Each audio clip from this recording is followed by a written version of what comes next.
Welcome back to another episode of the Hardcore Casual with your boy, Bass the Kid. Now, I'm hoping you can see we got a little bit of an upgrade on the visual department right now, so you get to see all of this in full clear detail. No, I'm joking, but listen, on the real, like, we are using a brand new camera at the moment, so I do hope the quality is showing through. I'm looking to get another one in as well. I'm thinking about changing up the setup a little bit. I will bring the screen back at some point. It's just that to pull it up and bring it back down takes a bit of time, which just, I get busy, I get, a bit lazy, so then I normally leave it up. But in the room that it's encompassing, it takes up a lot of space. So yeah, I've just left it down for a little bit. Hope you guys don't mind too much. But before anything, I just want to say a very, very big thank you to Shannon Ryan, who came on the breakdown with myself and Tony the Pugilist Boy for the Undefeated podcast channel. If you're not subscribed to them, please subscribe that way. And if you're not following her on her socials, please do so. It was a great interview, great insight. I've had nothing but positive reviews from it so far, and we are looking to have more guests on in the future. So yeah, let this be one of many to come. Now, that being said, there's been a few things that have happened over the last couple of days, and I'm fairly keen to give my 2 pence on them for whatever that's worth. So without further ado, let's get into it. So on Monday, it was announced that Edgar Berlanga signed a new long-term deal with Matchroom Boxing or Matchroom USA, who will be fighting on DAZN moving forward. Now, they haven't said to what length this deal will be, but ultimately he's basically signed because he wants a Canelo fight. Now, the way I've kind of looked at it, I'm assuming, say it's a 3-fight deal or maybe even a 4-fight deal, you could have 3 fights this year, although that's probably going to be unlikely now, as apparently his first date in the ring is going to be around June.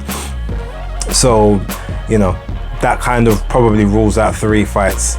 But it'll definitely be 2. Now, Eddie Hearn's saying that he could potentially have him out in Puerto Rico on his debut with Matchroom, which will pretty much either be a knockover job or, a fight that's going to allow him to kind of shine.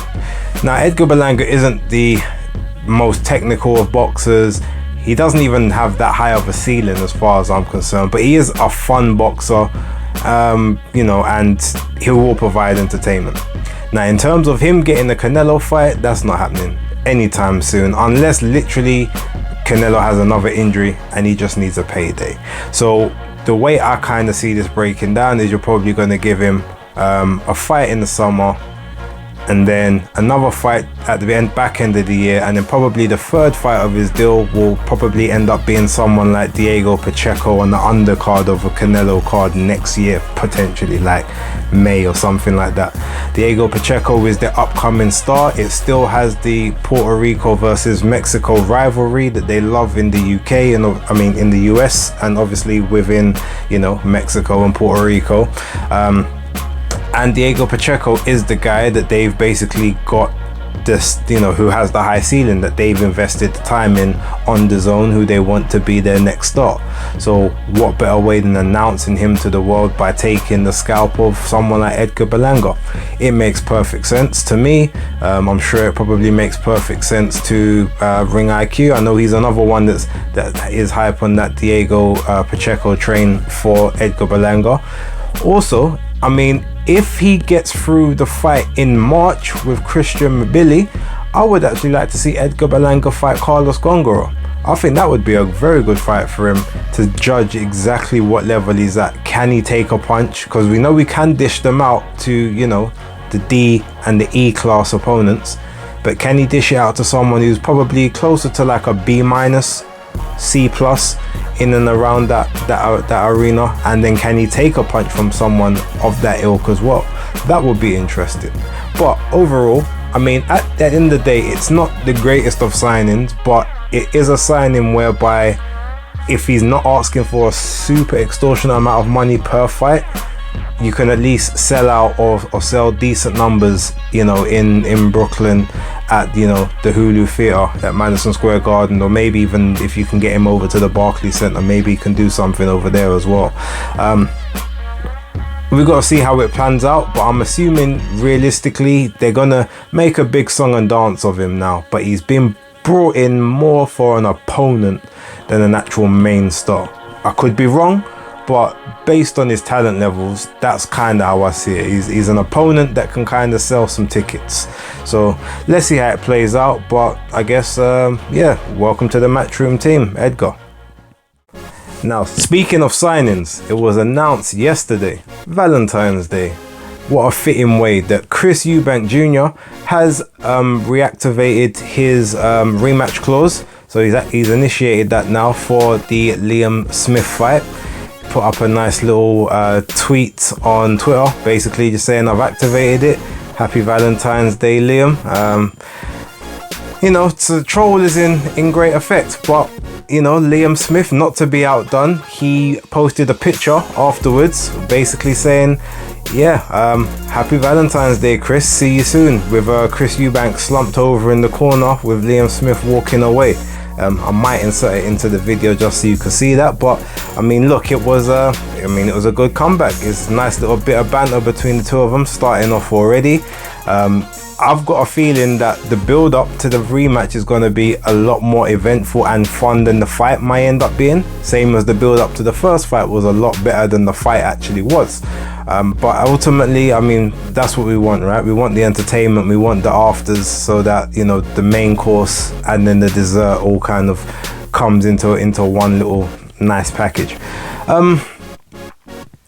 Does he have a chance in this fight? I mean, yeah, I reckon the good thing about this one is now he kind of knows what he's in for in terms of Chris Eubank Jr. I mean, Liam Smith is very confident anyway. He knows in his heart what Chris is and how to deal with someone like Chris. Now Chris has seen what, you know, Liam is and the best he has to offer, or maybe that's not the best he has to offer, but he's seen what he is.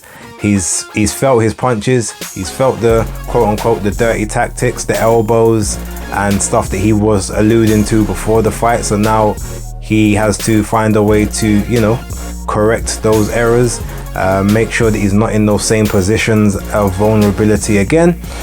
We'll see what happens, but yeah, I mean, I'll watch it. Depending on what the pay-per-view price is, I'm not sure how keen I will be to buy it this time, although if he's got a decent undercard like the last one, then yeah, I'll definitely be interested. But the undercard's definitely got to be strong for me to invest my money. So Boxer, get it sorted. So I quickly want to just touch on some stuff that people have been saying regarding the Derrick James appointment of AJ becoming his new trainer, and him specifically saying that he hasn't watched a lot of AJ's fights. He said he's seen, I think, 2 of them in full, and then he's seen bits and pieces of like 2 others, but outside of that he hasn't watched a huge amount. Now, I don't think that that's too big of an issue, purely because ultimately you're with the guy day in day out in training, so you get to see how he moves, what he's like in a sparring situation, his body mechanics, his function. And to me, it doesn't say a huge amount that you haven't seen a lot of the previous work. Although the one thing I will potentially push back on that is, if you've not seen a huge amount of his fights, then ultimately you won't know what signs to look for in terms of crisis or in terms of success, like essentially what certain triggers like happen, because ultimately within all of his fights there will be certain key tells, whether it's when a shot comes towards him, how he blocks it, how he takes a shot when it lands, you know, and is there the same thing that you see each time? Is that something that you can then replicate or you can eradicate within the training camp to say, okay, every time someone does this, you do that. So now what we're going to do is we're going to try and tweak it. So instead of your hand always coming back to here, you're going to make sure the hand's there. Or if you know that this is a punch that you usually throw, instead of throwing it and bringing this hand back, follow this one up and switch over to the side guard, because that's normally where you leave yourself open. Like, these are things that even though you might see them in training, you may not understand exactly how you revert to type in that match setting. That being said, I trust that Derrick James is going to be doing enough study. I mean, he said that they're focusing specifically on Franklin, so I'm assuming that he's probably got himself or someone else watching a lot of tape of Franklin fights that they can find to see how Franklin reacts, how he, you know, how he moves, how he functions, how he reacts to shots, how they're thrown, how he comes back, you know, in his salvos when he's in an exchange. Like, is he quick in the clinch? How quick are his hands? What's his combinations like? So I can see that kind of stuff working. The only thing I would criticize in this particular instance, especially if they're just watching Jermaine Franklin fights, is I would then be saying, if you're studying for Jermaine Franklin, or you're going to be having these fights, you need to watch the Carlos Takam fight.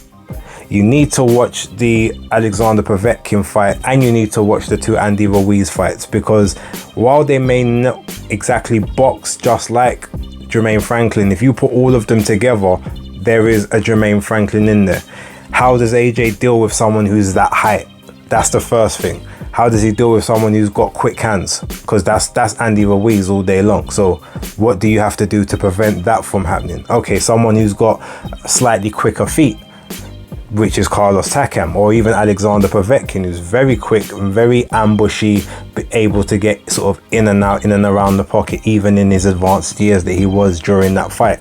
To me, those 4 fights in particular are what you need to be watching in terms of, you know, devising a game plan for Jermaine Franklin, or getting the sparring in, or seeing how AJ reacted to those particular opponents, to then know what you need to tweak and properly assess for the Jermaine Franklin fight. But it's not about reinventing the wheel, but it's about understanding traits, and those traits are only going to happen with those smaller opponents as opposed to the taller guys. So that's what I would be employing them to do. But I mean, ultimately, I trust the process, so we'll see what happens with that. And yeah, we'll just kind of let it play out and see what happens. But that's my opinion. Watching the Usyk fights isn't really worth it in this sense, because Franklin is nothing like Usyk, and there's no one else in the heavyweight division that is like Usyk. So yeah, he's a bit of an anomaly in this case. But in terms of the other guys, yeah, that's what I would be doing in terms of my preparation for Jermaine Franklin. And last but not least, so we've heard several rumors over the last couple of days regarding the Tyson Fury Alexander Usyk protracted undisputed title fight, which is supposed to be happening on the 29th of April. Now, again, this has been said on a few channels, so I want to make sure that I'm not trying to claim like I'm the only person that's thought this or said this before. It's been said on the Undisputed channel by Travis J. It was said by Eddie Hearn on IFL as well the other day. And it's probably been said in a few others as well, but those are 2 I can remember off the top of my head.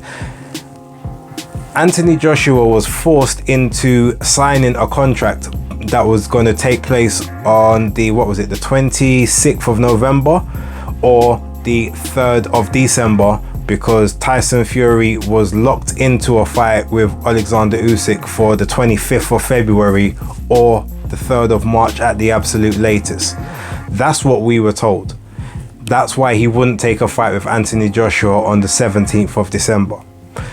We are now on the 15th of February, and there's been no announcement for a fight, not even at this proposed date of the 29th of April. But even if the 29th of April gets signed, you still lied. Frank Warren lied to us, Tyson Fury lied to us, Bob Arum lied to us. Usyk's team may have believed that that's the date that was proposed. I'm not saying that they may have been complicit in the lie also. I don't know who is you know, the truthful ones within that section, but I do know the ones that did come out and say these are the dates, this is why Fury must fight by the 3rd of December. And what's happened now? So the end of April, basically the end of May. So you could have fought Anthony Joshua on the 17th of December if you really wanted. There was no need for deadline here, deadline there, deadline everywhere. So now, yet again, time has proven everyone right who believed that Tyson Fury was simply just using Anthony Joshua's name for clout. The only reason he was mentioning his name was to say, oh, well, you see, he didn't want to fight me, so we had to go with the next best person. We all knew it was bullshit from the start, but it's very hard to prove it in the moment without just being conjecture or being labeled a Fury hater or a Frank Warren hater, Bob Arum hater, etc, etc.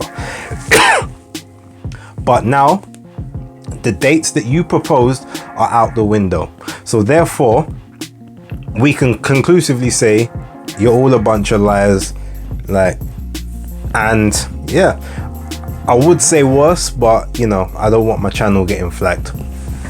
Now that being said, so you've gone from Usyk's team signing a deal with the Saudis saying, yep, we're happy with this money, this is our deal, to Tyson Fury's now not signing the deal. This is by Bob Arum. Bob Arum's the one who stated that, yeah, there's no deal in place for Tyson, yet he hasn't signed anything.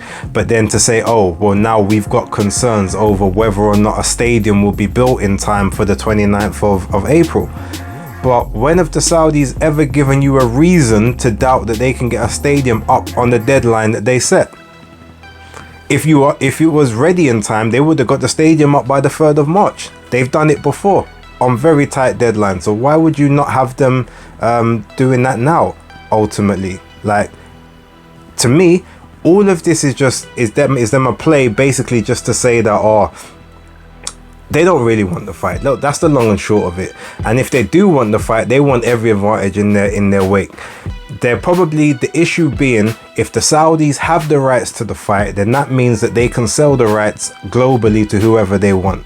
Now, I'm pretty sure BT Sport and ESPN don't want a situation where the rights could end up on DAZN or Sky Sports or Fox, maybe in the US, or whoever, what other platforms that they don't control.